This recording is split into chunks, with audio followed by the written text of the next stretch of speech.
مجلس دار صد گوهر، برقصد تا سحر خواهر، شده حالا برآوردن مرادای دل مادر.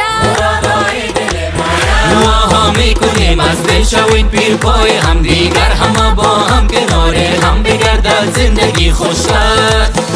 برپا نمودیم شما با همه سر، این محفل شاد را با همه حرمت، مانده نباشین همه فامیل و دوستا، از فیشن و رقصیدن و از این همه خدمت. خدایت داده حالا خوشت ما همسر، نباشد همسرت هیچگاهی از تو قد. همه میگیم برایت خانه آبادی، مبارک باشد این جشن و این شادی.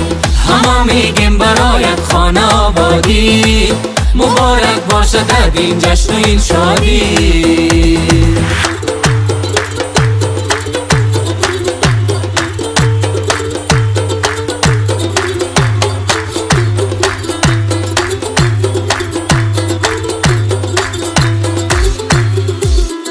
آشپز گرفتار دیگ، قنات گرفتار کیک، گل ساز گل میزنه، موتر با فال نیک، میمانا قصه داره، مالی دم مزه داره، دل مادر عروس یک کمی شکوه داره.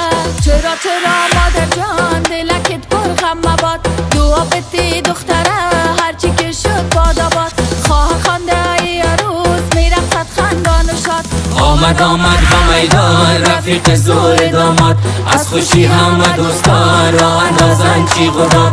بابا چی وقت خوشی دم کم گرم و آباد. عروس ما ماشالله نور کشیده، خوش تیبتر از داماد ما کسی ندیده.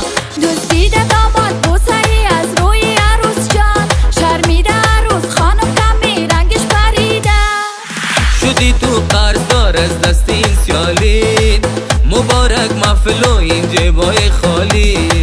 شود قرضت تمام انشالله به زودی، شوین پیر پای هم انشالله به خوبی. شود قرضت تمام انشالله به زودی، شوین پیر پای هم انشالله به خوبی.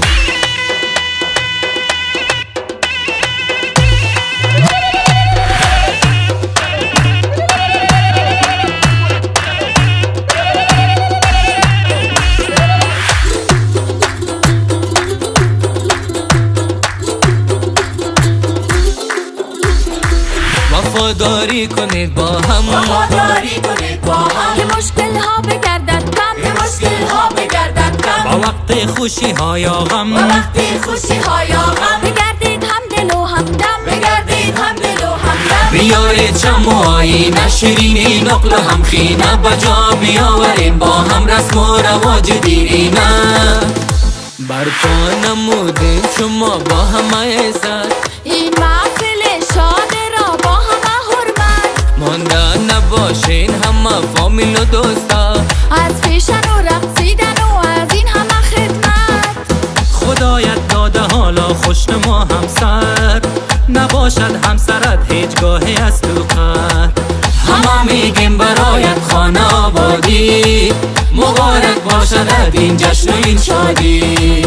همه میگیم برایت خانه آبادی، مبارک باشد این جشن و این شادی.